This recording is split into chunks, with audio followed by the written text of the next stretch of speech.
Bueno, como decíamos, bienvenido a esta jornada, a esta primera jornada del Open House sobre la escuela de graduados.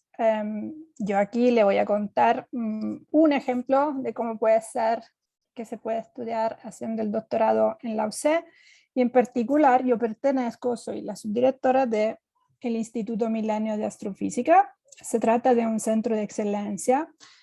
Por si no están muy familiarizados con esto, básicamente es un proyecto de financiamiento para hacer un cierto tipo de investigación de punta, en nuestro caso en astrofísica. Es un proyecto que junta académicos y sus grupos de investigación de distintas universidades, y 4 de ellos, que incluida yo, pertenecemos a la UC. Entonces, voy a hacer mi presentación junto a algunos, de hecho a todos mis alumnos de doctorado: Felipe Gran, Carlos Quesada, Julio Olivares, Camila Órdenes y Álvaro Valenzuela. Ellos intervendrán un poquito más adelante presentándoles sus proyectos de investigación.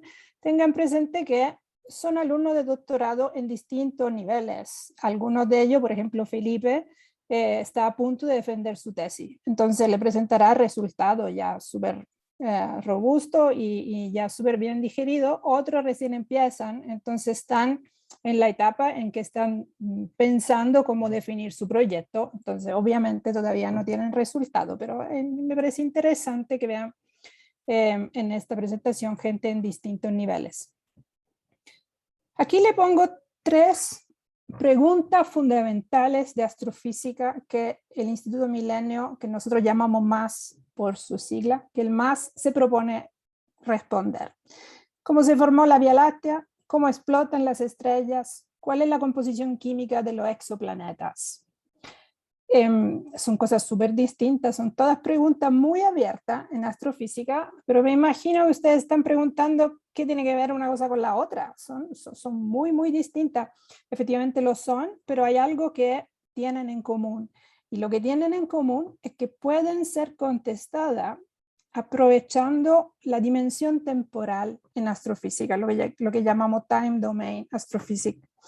Lo que significa esto es que estamos acostumbrados quizá un poco ingenuamente a pensar el universo como algo estático, ¿no? Me imaginamos una galaxia o incluso un campo lleno de estrellas fijas, incluso los antiguos lo llamaban así, y que nada pasa en una escala de tiempo humana. Pero no es tan así. Hay cosas que pasan incluso en una escala de pocas horas o unos pocos años. Y lo que pasa en particular, como veremos, es que el brillo de alguna estrella varía, y esto nos dice algo, de hecho nos dice muchísimo, y también las estrellas se mueven, si bien muy poquito. O sea, en el espacio se mueven mucho, pero dada su enorme distancia, en el cielo las vemos moverse muy poquito, pero con instrumentos y técnica de análisis sofisticada podemos medir este movimiento, y también este movimiento nos dice mucho. Entonces, esto es lo que se propone hacer el Instituto Milenio de Astrofísica, como añadirle una nueva coordenada, un nuevo tipo de información al estudio del universo, que es la dimensión temporal. Y la razón por qué nos propusimos hace ya 8 años, cuando empezamos a hacer esto, es porque se venía este instrumento, el Vera Rubin Observatory, lo que hasta el año pasado se llamaba el LSST. Es un telescopio de 8 metros de diámetro que empezará a funcionar en unos poquitos, un par de años, y que lo que va a hacer es hacer un mapa completo del cielo cada 3 días. Perdón, puse ahí durante 3 años, no, es durante 10 años. Entonces, realmente hará una película con una cantidad de datos que realmente, proporcionándole a la comunidad una cantidad de datos que todavía nos cuesta dimensionar. Y precisamente por esto el Instituto Milenio se dio cuenta, nosotros en el Instituto Milenio nos dimos cuenta que teníamos que desarrollar la capacidad de digerir estos datos, de analizarlos de manera que podíamos procesar, como dice aquí, 10 millones de alerts, serían 10 millones de lucecitas rojas que se prenden y nos dicen: esta estrella cambió su brillo. 10 millones de ellos por noche, sin caernos de espaldas, tratando de sacar alguna información científica de ahí. Y en eso toda la gente del instituto hemos estado trabajando por 8 años. Yo aquí en esta charla le cuento en particular las cosas en las que estuve trabajando yo, que es la primera de las preguntas que le puse, obviamente la más importante, que es cómo se formó la Vía Láctea, nuestra galaxia. ¿Por qué nos parece tan importante esta pregunta? Quizá si ustedes, los que nos están escuchando, son un poquito apasionados, se interesan de astronomía, habrán visto videos como este, en donde lo que estamos viendo aquí es lo que se llama una simulación cosmológica de cómo se forman las grandes estructuras del universo. En particular, lo que estamos viendo aquí son galaxias chiquititas, estas pelusas chiquititas que se ven por aquí, que se juntan para formar grandes estructuras, o sea, galaxias gigantes como la Vía Láctea. Y esta es una simulación hecha al computador en donde están muchas partículas que interactúan por gravedad. Existen miles ya a esta altura de simulaciones así y es bastante sorprendente que el producto final, esta que es sería el equivalente a una galaxia gigante con todos sus satélites, se parece bastante a nuestra galaxia y a otra galaxia gigante. Entonces, si ustedes han visto uno de estos, se pueden preguntar qué tanto rollo, por qué dicen que es un problema abierto de la astrofísica, si aquí lo tiene, cualquier computador le simula la formación de galaxia. Bueno, digo que es un problema abierto porque en esta simulación muy bonita hay un pequeño problemita. Hay solamente materia oscura. No está aquí gas, no hay estrella, no hay nada de la materia que sabemos que existe. Hay solamente la materia que sospechamos que exista, pero nunca vimos. Y con esta nos sale perfecto reproducir el universo, pero no tiene mucha relación con el universo de verdad. Si en esta simulación le ponemos lo que llamamos los bariones, o sea, el gas, si tratamos de convertir el gas en estrella, se nos abre el medio problemón porque mientras la materia oscura interactúa solamente por gravedad, entonces en la simulación de antes había una ley física, la ley de gravedad, y listo. Cuando metemos el gas y las estrellas, los átomos, las moléculas, pasan un montón de otras cosas. Es cierto que esta materia sí interactúa por gravedad, pero también el gas de repente hace grumito y estos grumitos hacen estrellas y las estrellas se ponen a brillar y tiran energía, y también luz, energía, y al final de su vida muchos explotan, muchas de ellas, y tiran de nuevo su gas y mucho elemento químico en el gas, entonces vuelven a calentar el gas. El gas, para poder formar estrellas, necesita enfriarse, pero después que forma muchas estrellas y ellas empiezan a explotar, se calienta de nuevo. Entonces hay que poner el equilibrio entre la formación estelar y la explosión de las estrellas. Hay que ponerlo muy bien. Hay que conocer el proceso que convierte gas en estrella y al final de su vida estrella en gas muy bien. Y no lo conocemos muy bien. Creemos que algo sabemos, pero tenemos muchas dudas y muchas preguntas abiertas. También las galaxias interactúan, hacen merging, se fusionan, como vimos en la simulación anterior. Sabemos qué pasa con la materia oscura, pero ¿qué pasa con el gas? Algunas simulaciones, o sea, en cierto contexto el gas evapora, o es empujado lejos de la galaxia. En otros contextos el gas es comprimido y forma estrella. La diferencia entre un caso y el otro es brutal. En un caso se forman estrellas, en el otro se va el gas, entonces no se podrán formar nunca más. Entonces poner el equilibrio entre estas dos cosas es complejo. También es muy complejo, aún más complejo de todo esto, tratar de poner correctamente el rol de los agujeros negros supermasivos en estas simulaciones que incluyen materia bariónica. Entonces, para enfrentar este problema de cómo se forman las galaxias, normalmente se usan dos máquinas del tiempo, ¿no? Necesitamos saber, vemos la galaxia como están hoy día y queremos saber cómo se formaron, cómo eran cuando eran bebés. Y esto ocurrió hace un montón de tiempo. ¿Cómo hacemos? Mirar el universo como está ahora y entender cómo fue un proceso que ocurrió muchos miles de millones de años atrás. Una manera de construir la máquina del tiempo e ir a mirar galaxias muy, muy, muy lejanas. Porque dado que la luz se demora un tiempo en llegar hasta nosotros, esta galaxia la estamos viendo como eran muchos años atrás, y algunas de ellas, la más lejana, la más roja, en esta imagen, la estamos viendo como eran cuando eran bebés. Aquí la tenemos directa, observable, sin simulación ni nada, galaxia bebé. Hay muchas de ellas y sí la estamos estudiando, por supuesto, pero claramente hay un problemita, que esta galaxia, si bien es literalmente lo que yo quiero estudiar, una galaxia bebé, es bien chiquitita. De esta galaxia puedo saber algunas cosas, pero hay muchas otras que no puedo saber. Entonces hay otra manera de construir una máquina del tiempo y es ir a estudiar una sola galaxia, pero muy bien resuelta, con una resolución espacial y un nivel de detalle increíble y no alcanzable por ninguna otra galaxia. Por supuesto, estamos hablando de nuestra galaxia. Es una, pero es bastante prototípica, una espiral gigante. Como hay muchas, no tiene nada muy peculiar y la podemos estudiar en muchos detalles. Salvo que tenemos un pequeño problema, pequeño comparado con las ventajas que tenemos, que es el hecho que vivimos en ella. Y entonces nuestra visión de nuestra galaxia es un poco distorsionada por estar adentro, en particular, dado que nosotros estamos en el disco, vemos la galaxia, como se dice, head-on, o sea, la vemos así, de costado. Entonces, para mirar su parte central, que es donde está la mayoría de la masa, tenemos que cruzar muchas nubes de polvo y de gas que nos tapan un poquito, nos complican la visión. Pero es lo que hacemos con mi grupo y lo que le estaremos contando hoy día.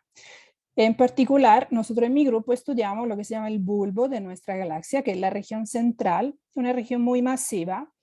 No es la más masiva es el disco, pero el disco es relativamente joven. Entonces, si nosotros queremos entender cómo se forman las galaxias, nos conviene, como decíamos antes, queremos una máquina del tiempo, nos conviene mirar las cosas viejas, y el bulbo entre las dos discos y el bulbo que son masivas es la más vieja. Es una parte que se formó bastante temprano con respecto a la formación de la galaxia. Y la vemos aquí como se ve en esta figura. Esta figura obviamente no es nuestra galaxia, es una galaxia, lo dice aquí abajo, pero es bastante parecida a la nuestra. La vemos así y si no están convencidos, piensen, vean cualquier imagen panorámica del cielo nocturno en un lugar oscuro, no contaminado por iluminación urbana, y efectivamente esta es la parte central de nuestra galaxia. Se ve una parte brillante, esta por ejemplo son las estrellas, pero está surcada por franjas oscuras que tapan la luz de las estrellas, y esto no son otra cosa que nubes de gas y de polvo que están en el disco y que no podemos evitar de tenerla en nuestra línea de visión cuando desde nuestra posición miramos el bulbo galáctico. Entonces, para un poquito minimizar el efecto de este gas y polvo que está delante, la manera que se suele usar es observarlo en el infrarrojo cercano. Y en particular, nosotros en mi grupo trabajamos con un proyecto de mapeo de la parte central de nuestra galaxia que se llama Vista Variables in the Vía Láctea Survey, VVV le decimos por su sigla. Es un mapeo de toda la región del bulbo de nuestra galaxia hecho con el telescopio Vista, que está en el norte de Chile, en Paranal. Yo voy a tratar de convencerle que este mapa nos tiene ocupado con infinitos tesoros por descubrir desde muchos años, y es muchísimo mejor de la imagen que tenían antes, pero me imagino que para ustedes quizá ver este mapa no le den mucha gracia. Entiendo perfecto, así que los voy a tomar de la mano y convencerlos que es un mapa maravilloso. Vamos. Tiene un tamaño de 20 por 15 grados en el cielo, y si no le dice nada, que podría ser, esta es la luna en comparación, así que es una cosa bien grandota en el cielo, no es un campo chiquitito. Y nos vamos a fijar ahora en este puntito, esta estrella brillante probablemente que está acá. Vamos a acercarnos a ver cómo se podría ver.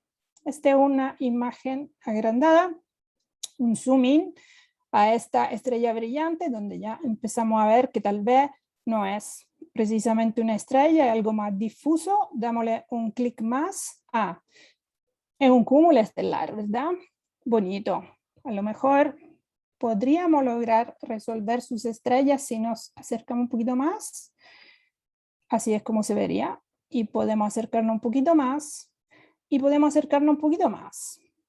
Lo que estamos viendo aquí es algo así como 1/3 de este puntito luminoso. Y este puntito luminoso es solamente uno de los puntitos que hay en este tremendo mapa.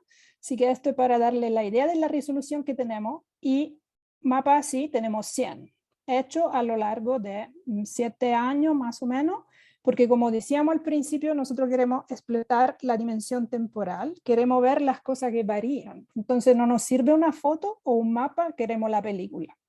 Tenemos una película de todas esas fuentes luminosas a lo largo de 8 años. Entonces hay que ponerse creativos y brillantes para analizarlo y sacar resultados científicos de esta tremenda cantidad de datos, porque incluye muchos tesoros. Y hay dos cosas en particular, hay dos cosas en particular que la dimensión temporal nos permite explorar, y son los movimientos de las estrellas y las variaciones de brillo.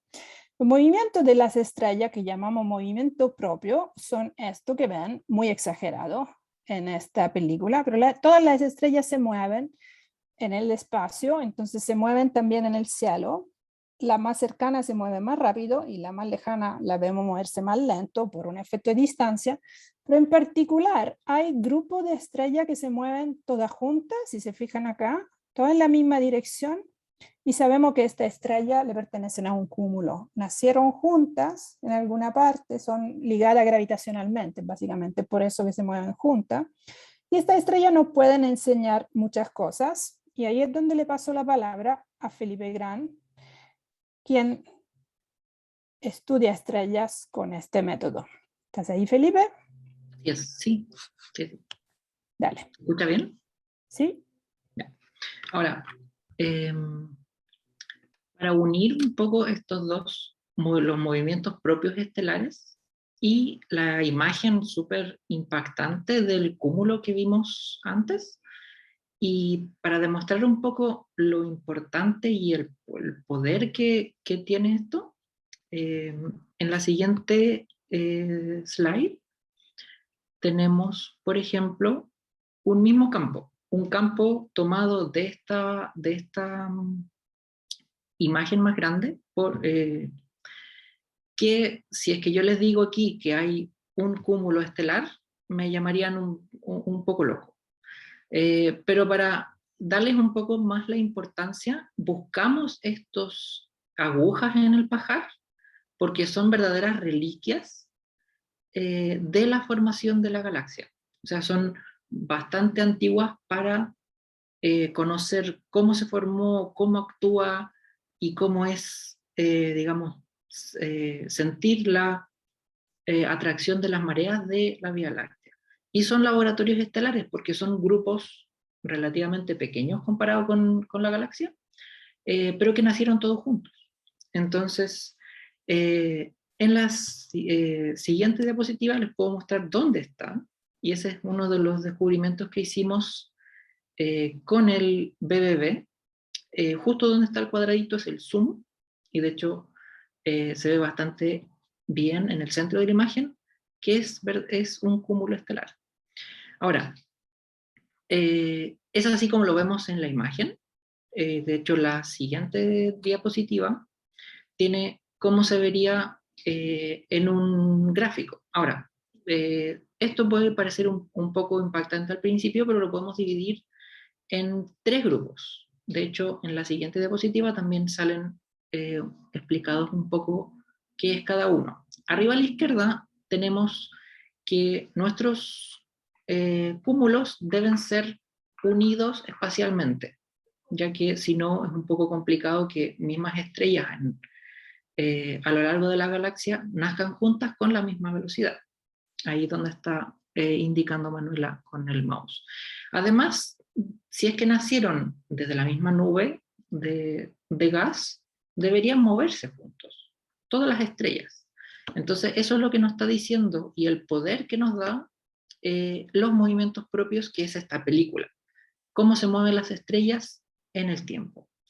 Y a la derecha es simplemente una composición de qué colores nosotros podemos ver las estrellas. Ahora, si se han fijado, también tienen distintos tipos de colores. Y esta es una comparación directa entre observación, de qué color las vemos, y la teoría, de qué color nosotros creemos que son, que esa es la línea negra que está señalando ahí Manuela. Ahora, esto se ve muy bonito, y de hecho no solo tenemos este campo del cielo, que es una parte muy chiquitita, sino que con este estudio de movimientos propios, que se llaman cómo se mueven las estrellas, podemos pasar a la siguiente diapositiva a ver más o menos en el tiempo cómo se mueven estas estrellas. Ahora, si yo quizás me crean ahora un poco más si yo les digo aquí que pueden haber 3 agrupaciones de estrellas que se mueven en distintas formas. Nosotros no las podemos ver a simple vista, pero sí tenemos en cuenta la observación en el tiempo. La siguiente diapositiva les va a indicar hacia dónde se mueven estos grupos. Y ese es el poder para estudiar a fondo las partes que aún no se han estudiado del bulbo galáctico de nuestra galaxia. Y ahora paso de nuevo la palabra a Manuela. Creo que está muteada. Estaba muteada, sí, estaba intentando hablar. Muchas gracias, Felipe. Felipe está a punto de defender su tesis, en la que, entre otras cosas, ha descubierto 5 cúmulos nuevos. Y si puedo añadir una cosa a lo que él nos explicó, si ustedes ven un campo como este, hay un montón de estrellas, y acuérdense que nosotros los astrónomos con lo único que podemos trabajar es con la luz de las estrellas. Vemos aquí un puntito luminoso y de ahí tenemos que saber qué masa tiene, qué temperatura tiene, qué composición química tiene, qué radio tiene, qué distancia tiene. Entenderán que son muchas las variables que tenemos que determinar, que queremos determinar con una única observación, que es un puntito de luz. El problema es altamente degenerado, a no ser que logramos acotar algunas de estas variables. Y eso es lo que logramos hacer con los cúmulos. Si sabemos que todas estas estrellas nacieron juntas, sabemos que la composición química de todas ellas es la misma, que la edad de todas ellas es la misma, y la distancia es la misma. Entonces, si bien aquí no sabemos si esta estrella es más brillante que esta otra porque está más cerca o porque está más masiva, aquí, si todas ellas están a la misma distancia porque le pertenecen a un cúmulo, aquí sí sabemos que esta tiene que ser más masiva que esta otra, por ejemplo. Entonces logramos reducir los grados de libertad de todas las cantidades que queremos observar en las estrellas, y es por esto que los cúmulos son tan importantes, tan preciosos. Como le comentaba antes, además de ver el movimiento de la estrella, vemos la variación de su brillo. Estudiamos estrellas variables. Entonces, en este mar de estrellas que pueden ver aquí, van buscando aquella cuyo brillo varía. ¿Y cómo varía? Porque según cómo varía, nos da informaciones distintas. Y esta va a ser la tesis de doctorado de Carlos Quesada, quien recién empieza, el más joven de los alumnos de doctorado que trabajan conmigo, pero ha hecho con nosotros ya la práctica de licenciatura, así que es joven, pero igual con harta experiencia. Carlos, ¿está por ahí? Aquí estoy. Dale, tuyo, el escenario. Bueno, muchas gracias. Bueno, mi especialidad es la búsqueda de ciertos tipos de estrellas variables. Y como dice la profe, ¿por qué se llaman variables? Porque son estrellas que varían su brillo a lo largo del tiempo. Entonces, algunas lo hacen de manera permanente u otras lo hacen de manera más periódica. Y si entendemos cómo funcionan, podemos llegar a importantes conclusiones que nos permiten hacer ciencia con ellas. Entonces, en la siguiente slide. Pase Bien, demasiado. gracias. Sí. Entonces, el primer paso que damos es clasificarlas y ordenarlas. Y para esto hacemos categorías y subcategorías, creando este gran esquema de muchos tipos de estrellas variables, y dependiendo del objetivo científico que tengamos, tendremos que identificar la estrella variable que nos sirva para conseguirlo. Entonces, por ejemplo, si nuestro objetivo científico es estudiar una componente antigua o una estructura antigua en la Vía Láctea, una estrella indicada para eso es la estrella RR Lira, que está marcadita abajo a la derecha. Y la RR Lira, ¿por qué ella? Porque es una estrella variable pulsante muy antigua que cumple con una relación muy característica que nos permite calcular a qué distancia está de nosotros. Por lo que podemos usarla como trazadores, que eso significa que podemos armar un mapa 3D de una estructura donde ella esté. Entonces, en la siguiente slide. Y dale play. Entonces, para poder identificar estas estrellas de otros tipos de variables, lo que hacemos es observar su curva de luz. La curva de luz es cómo se comporta el brillo de la estrella a lo largo de un periodo de tiempo. Entonces aquí vemos varias curvas de luz. Para armar estas curvas, lo que hacemos es tomar muchas observaciones en la misma zona y luego identificamos cuáles efectivamente son estrellas variables en esa zona y luego intentamos encontrar un patrón en esta variación y este patrón va a ser esta curva de luz que estamos viendo. Entonces, una vez que identificamos este patrón, nos dedicamos a buscar de entre cuáles de todos estos, porque recordemos que eran muchos, cuál es la que nos interesa. Pero esta no es una tarea fácil, porque como vimos antes, hay una gran cantidad de otras estrellas variables y entre todas esas tenemos que lograr identificar esta. Y hacerlo, buscarlas manualmente o por inspección visual, puede ser muy tedioso y agotador. Pero para esto hay un método mucho más entretenido y es el Machine Learning, que es, por ejemplo, lo que nos etiqueta automáticamente en las fotos de Instagram. Pero nosotros los vamos a ocupar para hacer esta clasificación de estrellas de manera automática y rápida. Y así nos podremos centrar mejor en hacer ciencia con estas estrellas. Entonces, en la siguiente slide, podemos ver en qué consiste el Machine Learning. Entonces, en pocas palabras, el Machine Learning es un software que aprende con pruebas, con aciertos y errores, a desempeñar una cierta tarea. Entonces, el software que yo he desarrollado está basado en un algoritmo de Random Forest, y lo que hago es enseñarle cómo se ve la curva que busco y cómo se ven las que no busco. Entonces, luego este software comienza un proceso de entrenamiento en el que se va preguntando si la decisión que tomó fue correcta o no. Y como este proceso lo repite muchas veces con muchísimos datos que yo le entrego, termina por aprender a clasificar correctamente la curva que busco. Y en la práctica, hasta ahora hemos logrado identificar alrededor de 15.000 estrellas RR Liras dentro de un conjunto de más de 2 millones de estrellas variables que se encontraban en dirección al centro de la galaxia y en la parte más cercana al plano galáctico, que es donde es muy difícil hacer la clasificación porque las condiciones son muy poco óptimas. Y luego estas estrellas las dejamos a disposición para hacer ciencias con ellas. Excelente, Carlos. Muchas gracias. Como se habrán dado cuenta, es una pieza fundamental en nuestro grupo el que pueda escribir un código como esto y pueda entregarnos distintos tipos de estrella variable. Por ejemplo, la RR Liras, nosotros se la entregamos a Julio Olivares. Julio. Hola, aquí estoy. ¿Se me escucha bien, cierto? Súper. Excelente. Hola a todos, soy Julio Olivares, también estudiante de doctorado de la Universidad Católica y del MAS. Y sí, mi trabajo se trata entonces de tomar estos datos que nosotros hemos conseguido, por ejemplo, con el trabajo de Carlos, y ir un poco más allá, ir a ver ahora la parte científica, qué cosa podemos entender usando estos datos. Y por eso mi proyecto se trata de variables RR Liras y de cómo es su estructura en 3 dimensiones y la rotación que tienen estas estrellas, principalmente en la zona del bulbo.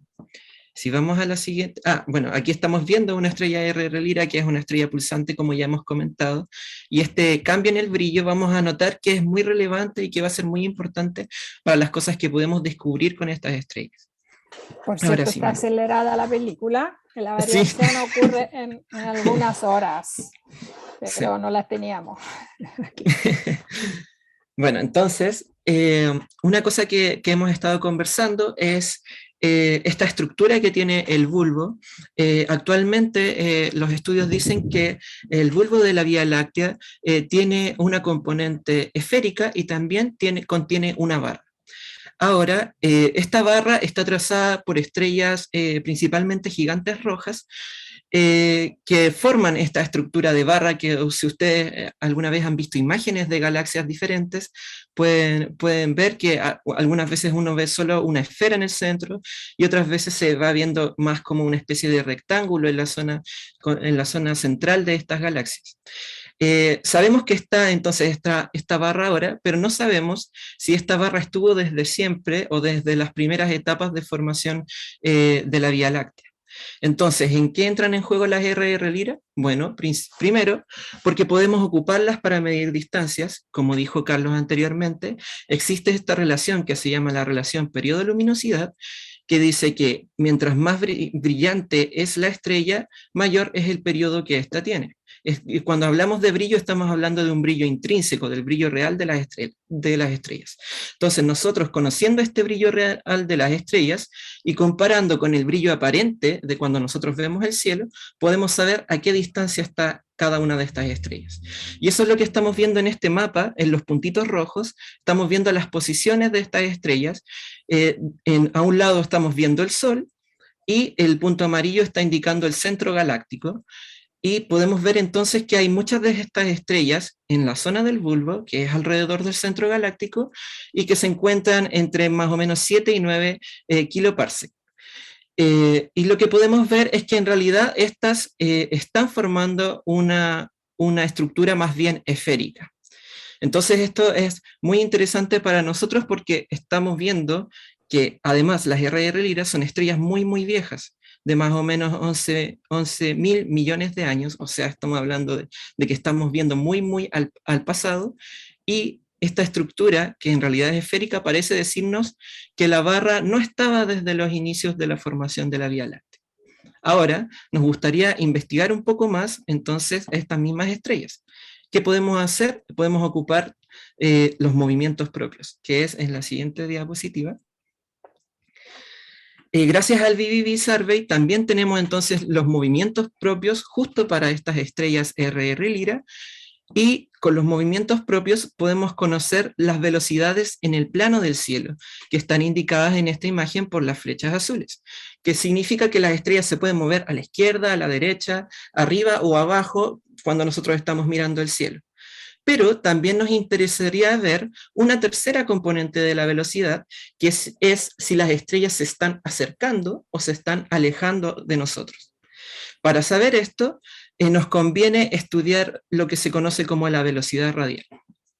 Ahora, si vamos a la siguiente diapositiva, para obtener esta velocidad radial, lo que nosotros necesitamos básicamente es obtener espectros de estas estrellas RR Lyra. ¿Cómo obtuvimos los espectros? Bueno, gracias al proyecto Apogee 2 del sur. El proyecto Apogee en realidad es un survey muy muy grande que ha estudiado gran parte de la Vía Láctea y del cielo en su totalidad, pero en esta imagen que vemos a la derecha, los puntos amarillos nos están indicando los lugares donde observó el Apogee 2 principalmente, que se encuentra en este lado del sur y que de hecho en el norte de nuestro país, en el observatorio Las Campanas, donde se observó por más de 5 años muchas estrellas en esta zona del bulbo. Otra cosa interesante de este espectrógrafo es que toma 300 espectros de estrellas por cada campo, que tienen alta resolución y que nosotros estamos viendo todas estas estrellas en la zona del infrarrojo. Esto significa que nosotros atravesamos la nube de gas que generalmente nos cubre ahí, que es la parte del disco, que no nos deja ver muy bien de repente las estrellas en el infrarrojo. Entonces ahora nosotros como Superman podemos atravesar estas nubes y ver estas estrellas en más detalle. ¿Y qué es lo que podemos ver? Esta imagen que está abajo, al costado de la izquierda, está mostrándonos dos espectros. En el de arriba es el espectro de una estrella que es baja en metales, y la de abajo es una estrella que tiene muchos metales. En general en astronomía hablamos de metales con todo lo que sea sobre el helio. Todo lo que viene después del helio en la tabla periódica son metales para la astronomía, y podemos ver entonces que tienen estas líneas cada uno de estos espectros. la de arriba tiene menos líneas que la de abajo, pero lo importante aquí es que tenemos una resolución muy buena, como para poder estimar estas velocidades radiales que nos interesan de estas estrellas RR Lyra. ¿Cómo se hace esto? Básicamente, lo que uno tiene son... ¿Sí? Julio, estamos cortitos de tiempo y tenemos 2 estudiantes más. Te Sí. interrumpo. Quiero contarle que Julio le tiene especial cariño sobre Apogee, así que tenemos que apagarle el micrófono. Y la razón es que él fue uno de los observadores de este proyecto. Además de hacer su ciencia ahora con esto, también dado que nosotros del MAS éramos parte de este gran proyecto y entonces somos entre los que hicieron las observaciones. Somos en mucha gente, diría Julio, porque toda la noche estaba yo ahí. Pero bueno, para contarle que de repente tienen también, si están en Chile, la posibilidad no solo de de descubrir cosas, sino que de ir a los telescopios, incluso más de lo que quisieran, eventualmente, y hacer la observación y hacer experiencia también de instrumentación. Quiero seguir adelante con nuestros proyectos. Muchas gracias, Julio. Como le contamos al principio, nosotros por lo general buscamos, como queremos saber cómo se formó la Vía Láctea, vamos buscando objetos viejos, pero casi por accidente nos dimos cuenta que algunas variables que teníamos no eran lo que pensábamos al principio y eran objetos muy jóvenes, como veremos, y teníamos datos para esta estrella que nadie más tenía. Y entonces así es como uno un poco entre la casualidad y la voluntad va expandiendo su campo de investigación, y esto es lo que estamos haciendo con la ayuda de Camila Órdenes, que está estudiando las estrellas de otro tipo, de tipo T Tauri. Camila, ¿estás ahí? Sí, aquí estoy. Hola Vamos a a todos. ser un poquito rápido, ¿sí? Camila y Álvaro que vienen después. Ya, entonces en mi trabajo de tesis yo estoy estudiando estas estrellas de tipo T Tauri, que son otras estrellas variables, diferentes a las que mencionaron anteriormente.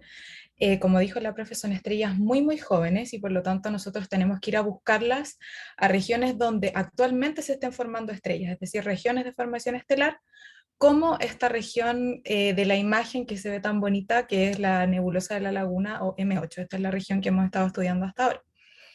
Entonces, en la siguiente diapositiva, me interesa explicarles por qué queremos estudiar en principio estrellas de Tauri. Primero porque nos ayudan a entender la formación estelar. Sabemos que una estrella se forma de una nube de gas y polvo, la nube comienza a colapsar, se forma un objeto central, como ustedes pueden ver ahí en los primeros 3 cuadritos, pero este objeto central va a estar rodeado de este polvo que en algún momento la estrella, o sea, el objeto central va a ser capaz de deshacerse de él y va a pasar a su etapa de estrella de tipo T Tauri, que es la que ven ahí marcada en este cuadrito amarillo naranjo. Entonces vamos a tener esta estrella central que va a estar rodeada por un disco protoplanetario o un disco de acreción, y a veces se van a formar estas expulsiones de material, como se ve ahí, ese bipolar flow. La estrella va a seguir evolucionando y eventualmente incluso puede formar un sistema planetario como el sistema solar, por ejemplo. Pero lo que nos ayuda a entender también una estrella de tipo T Tauri es que, como son estrellas muy jóvenes y de baja masa, nos va a decir cómo fue el Sol en su juventud, es decir, estaríamos mirando de alguna forma el pasado del Sol, y nos ayuda a entender su formación, y además de paso nos puede ayudar a entender la formación del sistema solar incluso.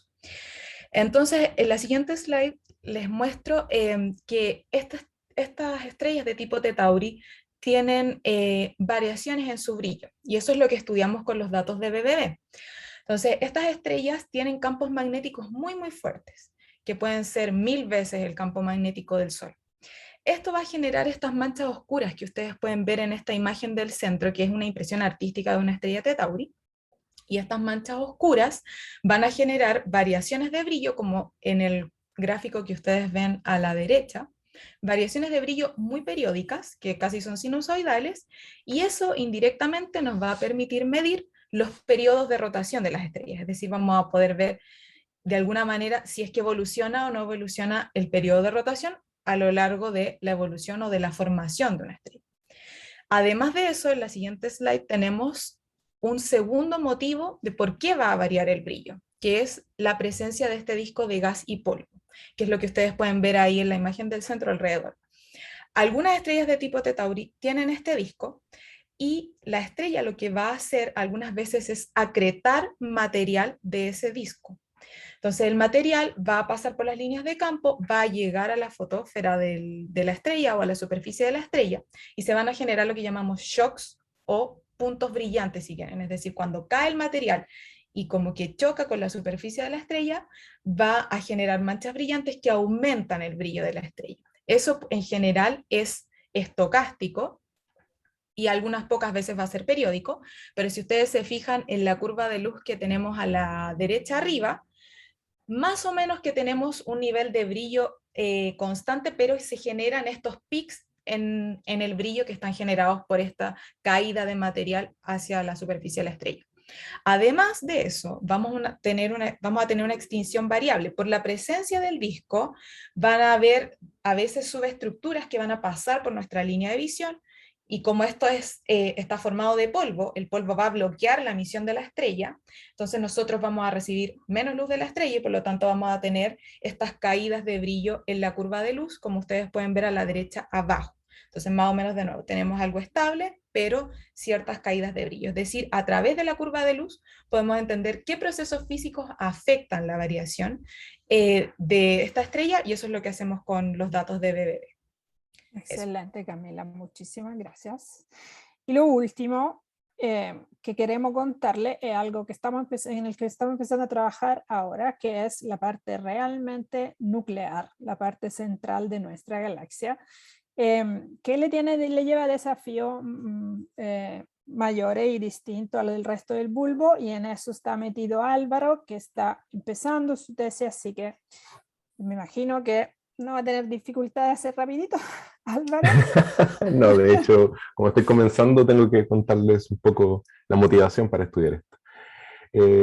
Bueno, el Nuclear Bulge, como bien dijo la profesora Manuela, es esta parte más central. Si nosotros miramos el cielo nocturno, como les mostré antes, lo que vamos a ver es esta banda oscura que atraviesa el cielo en los meses de invierno del hemisferio sur, y detrás está el bulbo galáctico. Si queremos estudiarlo, tenemos que ir al infrarrojo cercano, entonces está el BBB después, pero no alcanzamos a estudiar la parte más central, es decir, justamente en el plano y hacia donde está el agujero negro supermasivo de la Vía Láctea.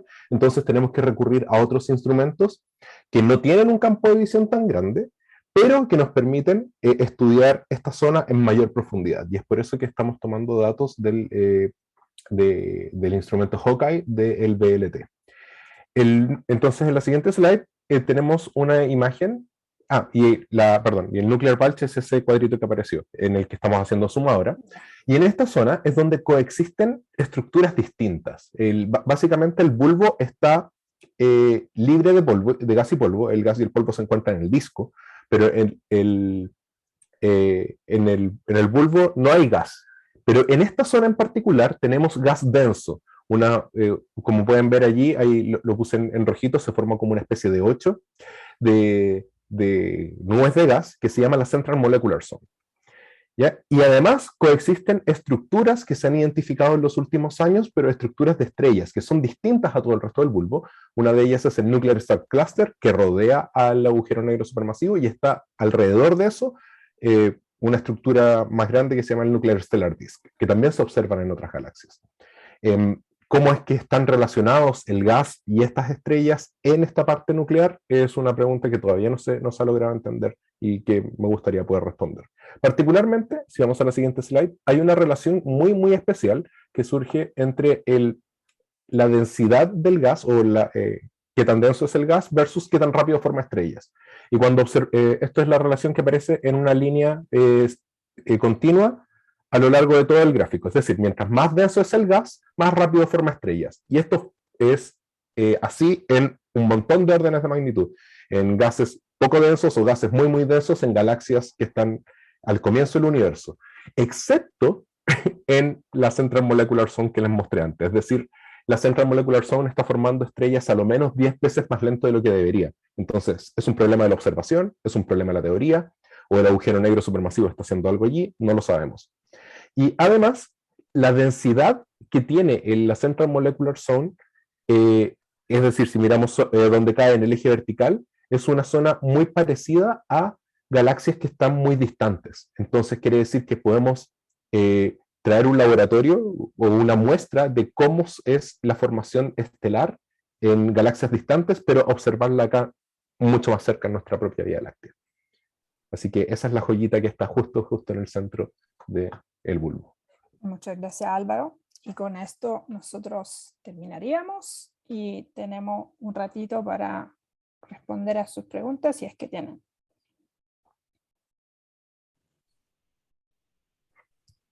Y no duden en levantar la mano si quieren. Y claro, abrir su micrófono. Somos un grupo chiquitito, entonces podemos conversar, no hay ningún problema. Obviamente las preguntas son muy bienvenidas, tanto científicas como también si tienen alguna duda sobre el doctorado, cómo es hacer el doctorado en astrofísica, qué requerimiento hay, muy bienvenida a preguntar esto también. Tenemos acá Nayaret, sí. Sí, hola, buenas Vale. tardes. Hola. Mi pregunta es la siguiente, no recuerdo el nombre del primer expositor, pero ¿dónde estaban los cúmulos? Felipe. Felipe encerró en unos círculos con una flecha Sí. el sentido del movimiento, o sea, ¿cómo determinó eso él? No sé si quieres contestar tú, Felipe, o yo. Bueno, quizá te contesto. Lo que medimos es el movimiento en el eje de longitud, o sea, pongámosle derecha-izquierda con respecto al centro de la galaxia, y en el eje de latitud, o sea, arriba-abajo con respecto al plano de la galaxia. Y estos son miliarcosegundos por año, una milésima de arco segundo, donde el arco segundo es 3.600 veces más chico que un grado por año. Así que es un movimiento súper chiquitito, pero lo detectamos. Y todas las estrellas de un campo se mueven así, cada uno en su lado al azar, pero hay algunas que se mueven muy juntas. Claro, podríamos haber aislado estrellas que se mueven muy juntas acá, pero lo que pasa es que estas que se mueven juntas aquí también están muy juntitas en el espacio y se distribuyen en una secuencia en color y en magnitud. Entonces ahí tenemos 5, de hecho 6 variables, que todas ellas en las que esta estrella hacen clúster, o sea, están juntas. Movimiento en un eje, en el otro eje, posición en un eje, posición en el otro eje, color y magnitud. Y color en este eje y magnitud en este otro. Así que no es casualidad. Efectivamente, estas estrellas están gravitacionalmente ligadas. ¿Te aclara tu duda? Sí, gracias. Perfecto. Pero sí que he visto otra mano levantada.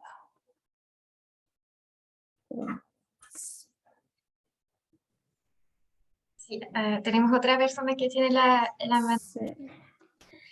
Bueno, no leo tu nombre, pero dale nomás con la pregunta. Teresón dice ahí, ve Teresón.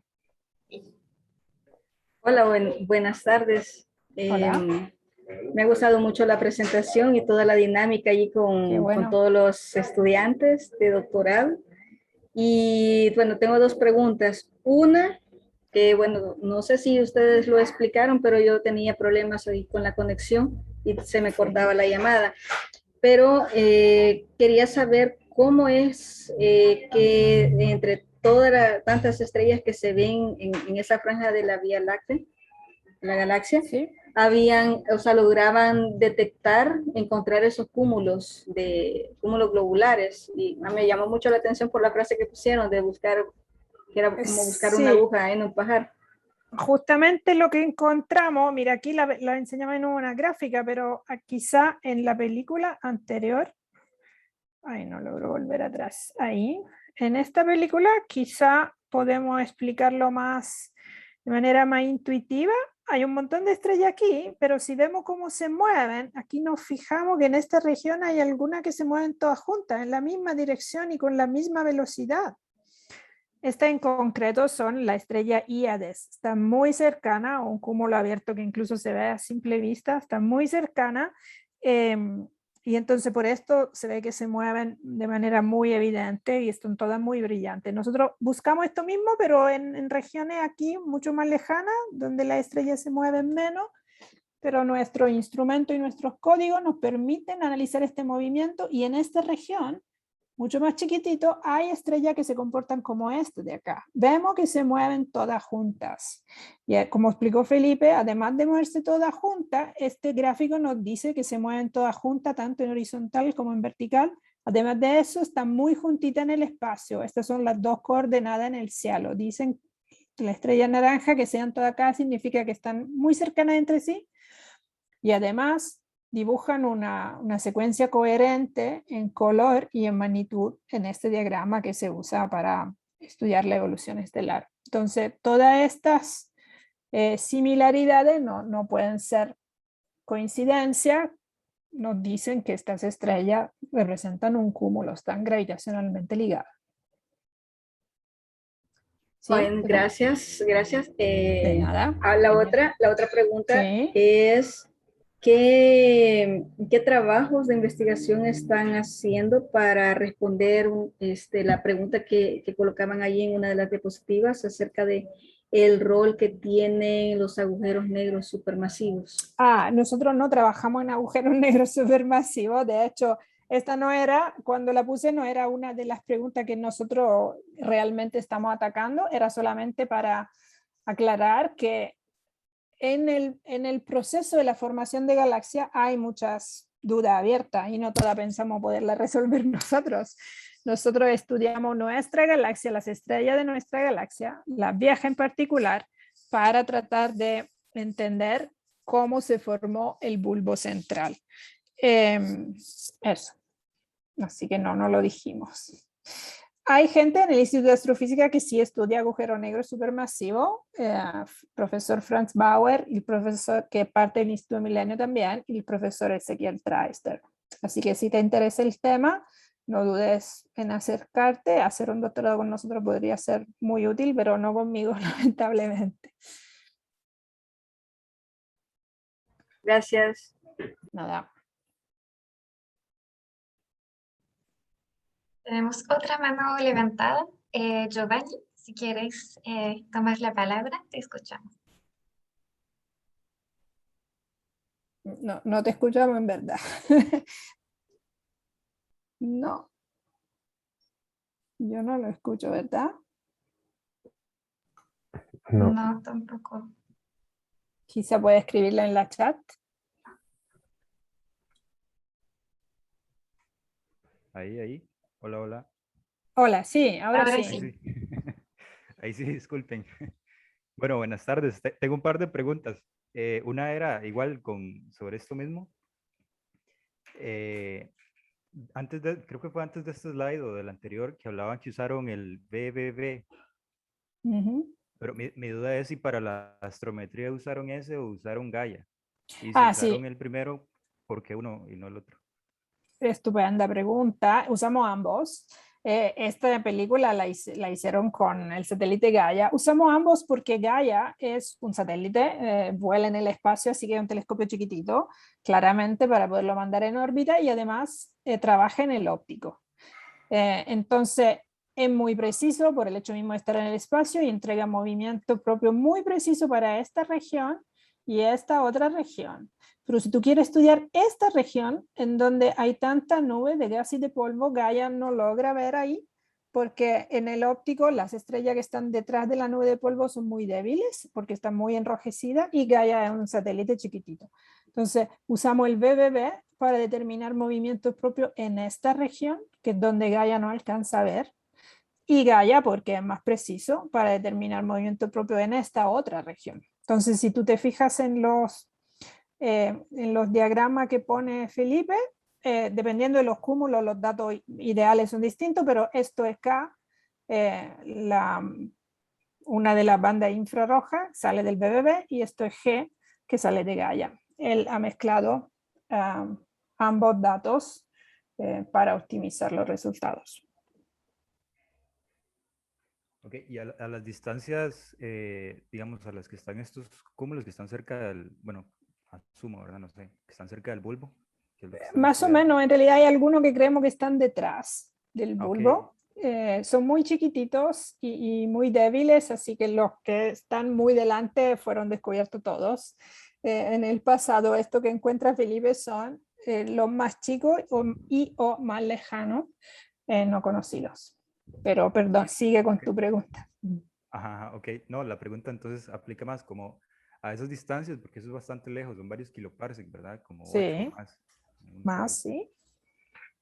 Sí da, digamos, la precisión del BBB, sí da para distinguir, digamos, incluyendo las incertidumbres. Sí, sí da.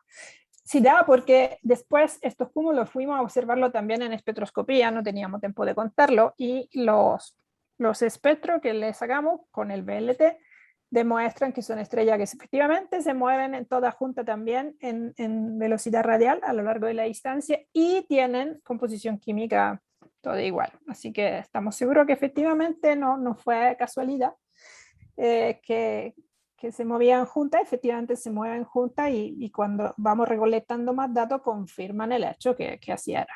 Así que sí. Ok, y esa astrometría con el BBB, digamos, la hacen, digamos, no sé, como, la tienen para toda esa región del cielo que enseñó al inicio, o dicen, creemos que aquí hay, entonces... No, la tenemos para toda esta región. Aquí yo puedo poner un mapa, eso la tenemos para toda esta región. Aunque como te explicaba antes, más o menos de aquí para abajo es más preciso Gaia.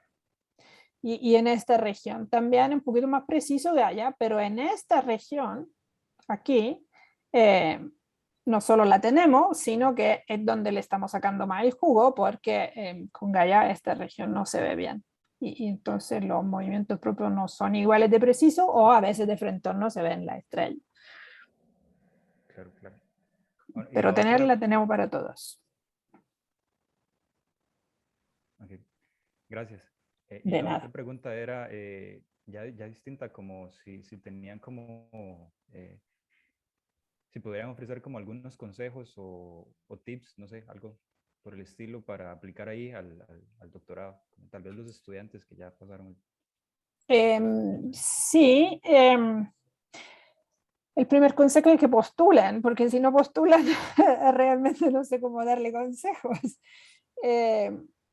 Normalmente las postulaciones se cierran como al final de octubre, por lo menos para nuestra institución, instituto, y que se consigan cartas de 2 profesores y escriban una carta de motivación. La verdad que esto es un poco lo principal. Últimamente estamos haciendo también entrevistas para que nos cuenten ahí qué han estudiado, etcétera. Estamos muy conscientes de que nuestro objetivo es abrirnos a toda América Latina y ojalá también Europa, Estados Unidos, ahí nos cuesta un poquito más, pero estamos conscientes que en América Latina varias universidades no tienen astronomía, sino que solamente física, así que estamos abiertos a recibir estudiantes de física también, si es que tienen un interés especial en astronomía, no se preocupen si yo no sé de ti, así que hablo en general. Si no tienen una base muy, muy profunda en astronomía porque han tenido solo un par de cursos, no hay problema. Tenemos cursos en los primeros años y medio de doctorado que sirven para nivelación. Y no sé qué más. A lo mejor tú tienes alguna duda sobre esto para ayudarme a ayudarte.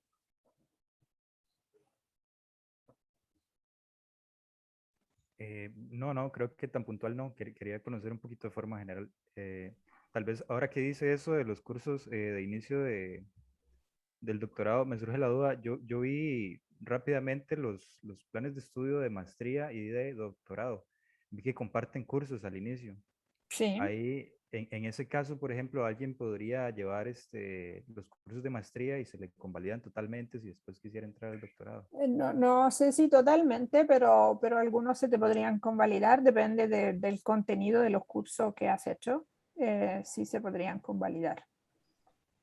Quizás acá puedo avisarles que el jueves a las 3 vamos a tener un conversatorio específico con el equipo del doctorado en astrofísica y del doctorado en física. Es una instancia justamente para que puedan hacer todas estas preguntas un poquito más, no diría personales, pero cada uno tiene sus dudas bien específicas. Entonces los invito a revisar nuestra agenda de actividades, porque el jueves a las 3 tenemos justamente un espacio para que puedan hacer todas sus preguntas a los jefes de programa de astrofísica y física, también a las coordinadoras de estos programas.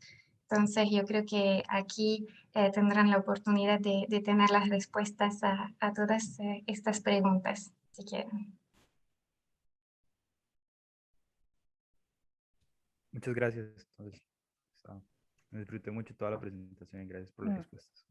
Gracias. Qué bueno que te gustó. Bueno, si no hay más preguntas, yo creo que podemos terminar aquí. Muchísimas gracias nuevamente, Manuela, y a todos ustedes por su presentación muy, muy interesante, yo creo. Y de todas formas, bueno, este video estará disponible, como les decía, en nuestro canal YouTube y también en la página web del evento, así que si quieren volver a revisarla, tendrán la oportunidad de hacerlo a partir de la próxima semana. Así que muchísimas gracias nuevamente, que tengan una muy, muy buena tarde. Y bueno, los invito a revisar igual, como les decía, la agenda de actividades de esta semana, porque quizás hay otras instancias que podrían interesarles. Así que gracias a todos y buena tarde.